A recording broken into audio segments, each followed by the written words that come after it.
Salut à tous, on se retrouve aujourd'hui pour une nouvelle vidéo de présentation, encore une Mercedes, je sais, mais j'en ai eu pas mal à vendre des Mercedes, c'est pour ça.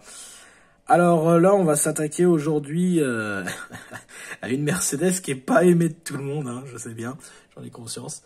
Le Mercedes classe A 140 de chez Maisto, version courte, parce que Maisto ont fait les deux versions. Quand je vous ferai le medley de toutes les Mercedes que j'ai eues, vous verrez d'ailleurs la version rallongée.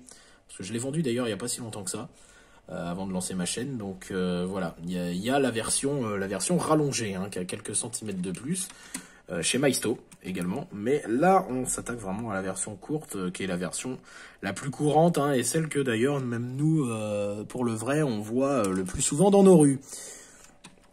Le Mercedes Classe A du coup de chez Maisto, eh bien, qu'est-ce qu'il dit? Qu'est-ce qu'il raconte? Eh bien, il raconte pas grand-chose. Hein. Il a été énormément produit. Vraiment énormément. Ils en ont fait une chier dans tout un tas de coloris et tout. C'était encore une fois la grosse période Mercedes de Maisto quand ils avaient les droits. On va retrouver au niveau des ouvrants le capot. Voilà, où on nous gratifie d'un petit moteur. Alors là, oui, vous attendez pas à avoir un gros AMG là-dessous, hein. On est d'accord. Nous avons également les portes. Oui, je sais, j'ai un rétro qui est un peu fatigué dessus, mais bon, c'est le classe A. Voilà. C'est pour l'intérieur. Bon, bah, c'est l'intérieur du classe A. Bon, moi, je le trouve assez fidèle. Bon, il fait plastoc, hein. Faut dire ce qui est, hein. Ça fait plastoc. Mais bon, bah, c'est un classe A, hein. Les portes arrière ne s'ouvrent pas. Voilà. Le coffre, lui, par contre, quant à lui, il s'ouvre. Incroyable. Pour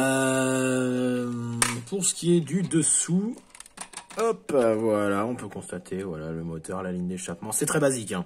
Très basique. Alors, pour ce qui est du prix et de sa rareté, comment dire, il n'est absolument pas rare, hein. Vous allez en trouver une chier sur internet, que ce soit eBay, Le Bon Coin, peu importe. Il est extrêmement facile à trouver, il est très courant. Ce qui fait qu'il n'a pas une cote de dingue. Alors tous ceux qui en possèdent un et qui se disent waouh, mais il est vieux, il doit valoir super cher, machin, non, c'est pas le cas.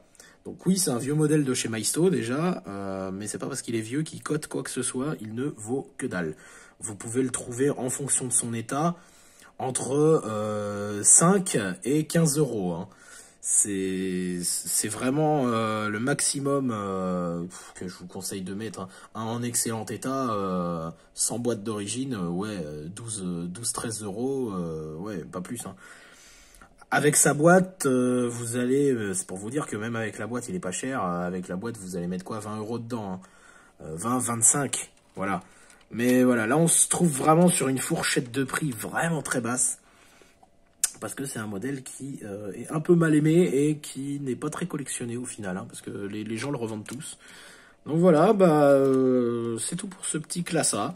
Après c'est pareil, c'est une jolie petite base si vous voulez faire un peu le débile avec, si vous voulez faire un truc bien kitschouille, tuning environ genre tout l'arrière et en foutant des gros blocs de sono dedans, si vous avez envie de vous amuser en mode GTI Mag.